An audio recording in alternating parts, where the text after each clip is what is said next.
Welcome back to my channel Kolkata blogger office मैं इप्सिता रॉय चौधरी।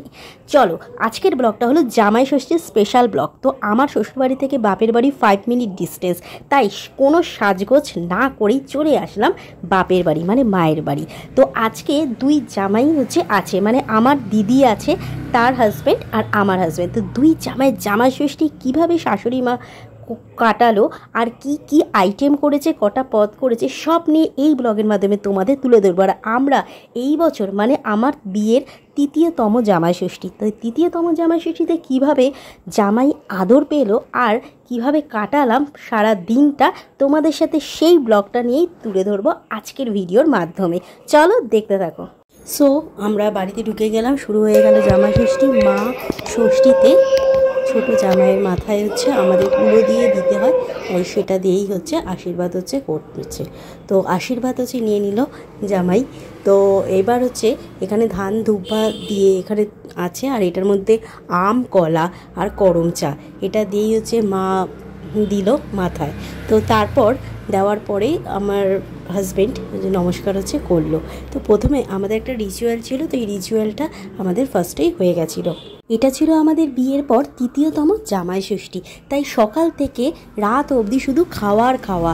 তো এটা করেছিল মা, আম আর ফল কেটে দিয়েছিল, আর তার সাথে বাবা এনেছিল 4 ধরনের মিষ্টি, যেহেতু সিজন কাঁচা আমের রসগোল্লা এনেছিল। আর এটা আম আর কলা দিয়ে ডেকোরেশন করেছিলাম, এটা ডেকোরেশনটা আমিই করেছিলাম। আর গরম গরম ফুলকো লুচি আর তার সাথে আলুর দম বানানো হয়েছিল।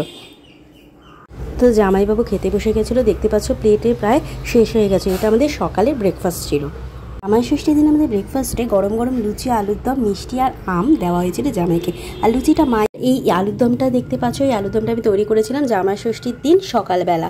তো খুবই টেস্টি হয়েছিল, কারণ আলুর দমটা আমার হাজব্যান্ড হচ্ছে আমার হাতেই খেতে ভালোবাসে, আর লুচিটা মা করেছিল। তো গরম গরম লুচি প্লেটে সাজিয়ে দিয়েছিলাম, আর আলুর দম, মিষ্টি, আম, এটা ছিল সকালবেলা জামাই ষষ্ঠীর ব্রেকফাস্ট জামাইদের জন্য। জামাই ষষ্ঠী বলে কথা, তাই বাবা মা দুজনে মিলে বাজার করেছিল, বড় বড় চিংড়ি মাছ নিয়ে এসেছিল, আর মা এনেছিল দুটো হচ্ছে ডাব। কারণ আমি জামাই ষষ্ঠীর দিন একটা স্পেশাল আইটেম দুজনের জন্য তৈরি করেছিলাম, সেটা হলো ডাব চিংড়ি। তো ডাব চিংড়িটা কীভাবে তৈরি করেছিলাম এই মিনি ব্লগের মাধ্যমে তোমাদের তুলে ধরবো। তো আমি চিংড়ি মাছ নিয়ে নিয়েছিলাম, চিংড়ি মাছটা ভালো করে গরম জলে ওয়াশ করে নুন হলুদ মাখিয়ে এটা হালকা ফ্রাই করে নিয়েছিলাম। বেশি ফ্রাই একদমই হচ্ছে করবে না, আর বোথ সাইড যাতে রেডিশ একটা কালার চলে আসে, তারপরে তোমাকে ভাজা করে নামিয়ে নিতে হবে। তো চিংড়ি মাছ হচ্ছে ভাজা হচ্ছে আমার কমপ্লিট হয়ে গেছিলো। আর তোমরা দেখতে পাচ্ছ এখানে দুটো বড় বড় ডাব নিয়ে নিয়েছিলাম। ডাবটা ভালো করে জল দিয়ে ধুয়ে নেবে ফার্স্টে। তারপরে এখানে যেটা তৈরি করতে এখানে আমি পুরটা নিয়েছি, মানে যেটা গ্রেভিটা করব। এখানে দেখতে পাচ্ছ নিয়েছি হচ্ছে সর্ষে, আর তার সাথে নুন, একটু হলুদ গুঁড়ো, আর তার সাথে হচ্ছে কাঁচা লঙ্কা চিড়ে চিড়ে দেবো, 2-3 কোয়া হচ্ছে দিতে পারো। আর এর মধ্যে দেবে হচ্ছে স্বাদ অনুযায়ী লবণ, আর মাস্টার্ড অয়েল হচ্ছে দিয়েছি। মাস্টার্ড অয়েলটা 1 টেবিল স্পুন মতো দিতে পারো। আর এর মধ্যে একটু কালারের জন্য ড্রাই চিলি পাউডার, তো আমি একটু অ্যাড করব জাস্ট কালারের জন্য। এটা বেশি দেবে না, এই ঝাল হয়ে যাবে, তাহলে কালারটার জন্য দিচ্ছি 1 টেবিল স্পুন মতো দেবে। আর হচ্ছে 1 টেবিল স্পুন মতো বা 2 টেবিল স্পুন মতো হলুদ গুঁড়ো, মানে টারমারিক পাউডার, এটাও কালারের জন্য দিতে হবে। ডাব নিয়ে নিয়েছি, দেখতেই পাচ্ছ দুটো ডাব নিয়ে নিয়েছি, আর ওপরটা আমি কেটে নিয়েছি, কারণ এর ভেতরেই হচ্ছে গ্রেভিটা ঢোকাবো। দেখো এখানে চিংড়ি মাছগুলো ফ্রাই করে নিয়েছি লাল করে, আর আমার এই গ্রেভিটাও তৈরি হয়ে গেছে, প্রায় একদম ঘন মতো করেছি। তো এইটা দিয়ে একদম মিক্সার করব তেলের মধ্যে। তো আমি এখানে কড়াইতে তেল নিয়ে নিয়েছি, আর এটা হচ্ছে মিক্সারটা করব। তারপর ডাবের মধ্যে ঢুকিয়ে দিতে হবে, তাহলেই হয়ে যাবে আমাদের ডাব চিংড়ি রেসিপি। তোমাদের মিক্সারটা তো বলে দিলাম। এখন প্রিপারেশনটা চলছে। এই মিক্সারটা তেলের মধ্যে ঢেলে দিলাম, দিয়ে গ্যাসের স্পিডটা একটু বাড়িয়ে দেবে, তাহলে মিক্সারটা হবে। আর ভালো করে হাতা দিয়ে এটা একটুখানি নাড়িয়ে নিচ্ছি। তো তারপরে এই যে চিংড়ি মাছগুলো তোমরা দেখতে পাচ্ছ, এই চিংড়ি মাছগুলো এগুলোর মধ্যে ঢেলে দেবো। প্রথমে জিনিসটা রান্না করে নিয়ে তারপর ডাবের মধ্যে আস্তে আস্তে ঢোকাতে হবে। তো কেমন লাগলো এই ডাব চিংড়ি রেসিপিটা অবশ্যই আমাকে কমেন্ট করে জানিয়ে। খুবই ইজি, যারা রান্না করতে ভালোবাসো না তারাও চটজলদি এটা করে ফেলতে পারবে। তো দেখো আমি চিংড়ি মাছটা ঢেলে দিলাম। একটু বড় বড় করে চিংড়ি মাছগুলো কাটবে, বেশি খোসাটা ছাড়াবে না। তো দেখতে পাচ্ছ হচ্ছে। এবার একটু এটা জামাই ষষ্ঠীর স্পেশাল আইটেম, জামাইবাবু আর আমার হাজব্যান্ডের জন্য দুজনেরই প্রিয় এই ডাব চিংড়ি রেসিপিটা।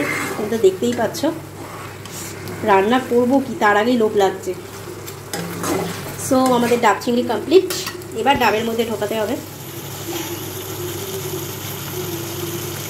তো এই যে গ্রেভিটা দেখতে পাচ্ছ, এর মধ্যে আছে সর্ষে, নুন, হলুদ গুঁড়ো, আর আছে হচ্ছে শুকনো লঙ্কা গুঁড়ো একদম পাউডার হচ্ছে দিয়েছি, কাঁচা লঙ্কা বাটা, আর অবশ্যই নারকেল দিয়েছি, কিন্তু নারকেলটা একদম মিক্সিতে পেস্ট করে নিয়েছিলাম। নারকেলের দুধ দিয়েছি, তাহলে খেতে খুব টেস্ট হয়। এই ডাব চিংড়ি তৈরি করতে অবশ্যই নারকেলের দুধটা তোমরা স্পেশালি দেবে, আমি তো দিই, অসাধারণ লাগে খেতে। তো এর মধ্যে একটু জল দিয়ে দিয়েছি, মানে গরম জল কিন্তু আমি দিয়েছি।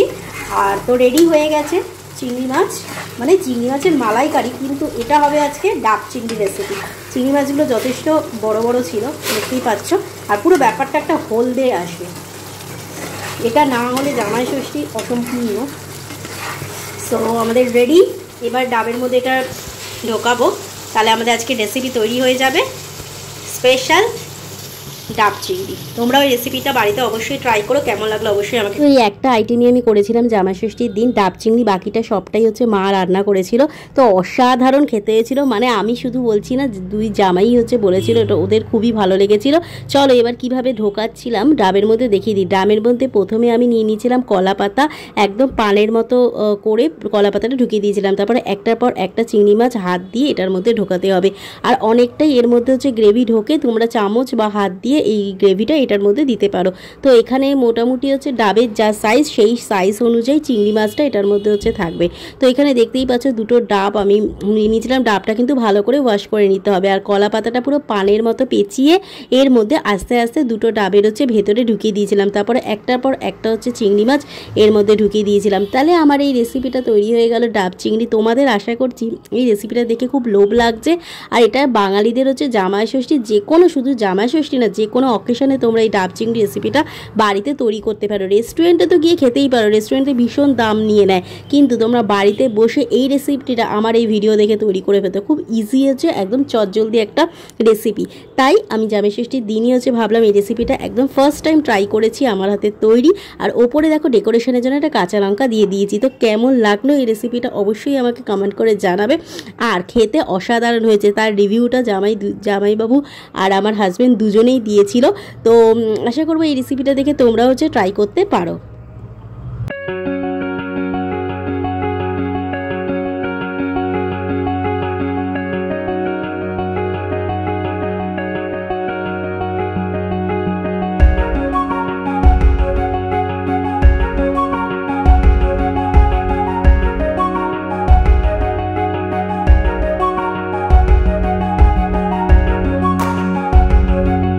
আর হচ্ছে গ্রিন স্যালাড কেটে নিয়েছিলাম। আর স্যালাড পোর্শনে ছিল হচ্ছে কিউকাম্বার, মানে শসা, অনিয়ন, পেঁয়াজ, টমেটো আর ক্যারট। তো এটা আমি কেটেছিলাম আর ডেকোরেশনটা আমি করেছিলাম। আর এটা এইখানে যে দেখতে পাচ্ছ বাটির মধ্যে, এটা মাছের মাথা দিয়ে হচ্ছে ডাল, মায়ের হাতের।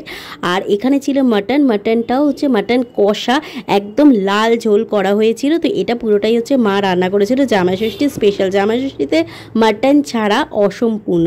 আর এখানে মা 5 ধরনের হচ্ছে ভাজা দেয়, মা করেছিল 3 ধরনের, বেগুন ভাজা থেকে শুরু করে বড় বড় হচ্ছে আলু ভাজা, ভাজা আর পটল ভাজা, যেগুলো জামাইদের পছন্দ সেগুলোই মা রান্না করেছিল। তো এখানে আমি ক্যাসারোলের মধ্যে নিয়ে নিয়েছিলাম প্রত্যেকটা ভাজা, কারণ ক্যাসারোলের মধ্যে রাখলে হচ্ছে একটু গরম হয়।